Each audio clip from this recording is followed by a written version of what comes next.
अस्सलाम वालेकुम स्टूडेंट्स, आज हमारा टॉपिक है मॉलिक्यूलर आयन। जैसे कि हमने पीछे पढ़ा है, आयन क्या होता है। आयन जब भी कोई एटम कोई इलेक्ट्रॉन लूज करता है या गेन करता है, तब हमारे पास जो स्पीशी आती है उसको हम आयन बोलते हैं। इसी तरह मॉलिक्यूलर आयन क्या होता है, जब कोई मॉलिक्यूल कोई भी इलेक्ट्रॉन लूज या गेन करता है, तब जो हमारे पास स्पीशी बनती है उसको हम मॉलिक्यूलर आयन बोलते हैं। ठीक है, मॉलिक्यूल लूजेस और gains an electron to form molecular ion. Molecular ion भी दो तरह के होते हैं। जैसे आयन हमने पढ़े थे, एक केटायन होते हैं, एक एनायन होते हैं। इसी तरह मॉलिक्यूलर आयन भी दो तरह के होते हैं।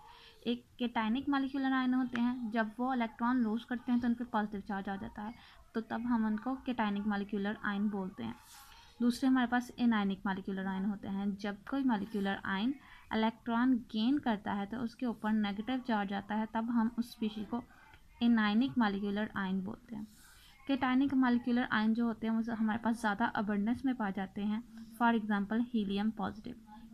हीलियम एक मॉलिक्यूल है जो He2 की फॉर्म में होता है। इसके अलावा अगर हम बात करें तो CH4 पॉजिटिव, ठीक है, ये मीथेन का फार्मूला है जिसके ऊपर एक पॉजिटिव चार्ज आ जाता है। क्योंकि ये एक इलेक्ट्रॉन लूज कर देता है।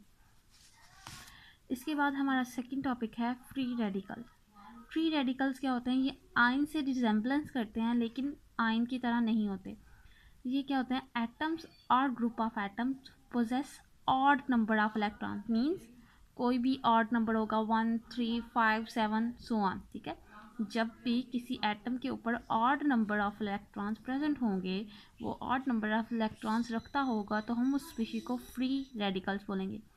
आयंस को हम रेडिकल्स भी बोल सकते हैं, लेकिन रेडिकल्स और फ्री रेडिकल्स में डिफरेंस होता है। ठीक है, आयन का दूसरा नाम रेडिकल होता है, लेकिन फ्री रेडिकल्स वो होते हैं जिनके ऊपर ऑड नंबर ऑफ इलेक्ट्रॉन्स होते हैं, और रेडिकल्स और आयंस वो स्पीशीज होते हैं जिनके ऊपर कोई चार्ज होता है। ठीक है, एटम्स और group of atom possess odd number of electron, इसको हम एक डॉट के साथ रिप्रेजेंट करते हैं। जैसे कि H के ऊपर एक डॉट, मतलब ये एक फ्री रेडिकल है। क्लोरीन के ऊपर एक डॉट मीन्स ये एक फ्री रेडिकल है।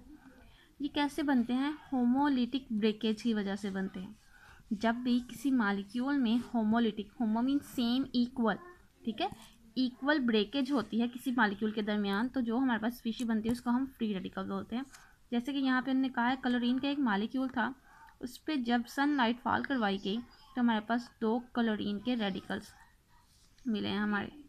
ठीक है, इसको थोड़ा एलेबोरेट करने के लिए मैंने लिख दिया, ये हमारे पास बॉन्ड था। ठीक है, एक लाइन से एक बॉन्ड को रिप्रेजेंट किया गया है। एक बॉन्ड था हमारे पास क्लोरीन का, क्लोरीन मॉलिक्यूल का एक बॉन्ड था, उसके दरमियान जब ब्रेकेज हुई, ये एड ऑफ ब्रेकेज को रिप्रेजेंट कर रहा है। हमेशा फ्री रेडिकल सनलाइट के प्रेजेंस में बनते हैं, तो इसको जब सनलाइट दी गई तो ये 2 फ्री रेडिकल्स में कन्वर्ट हो गया है।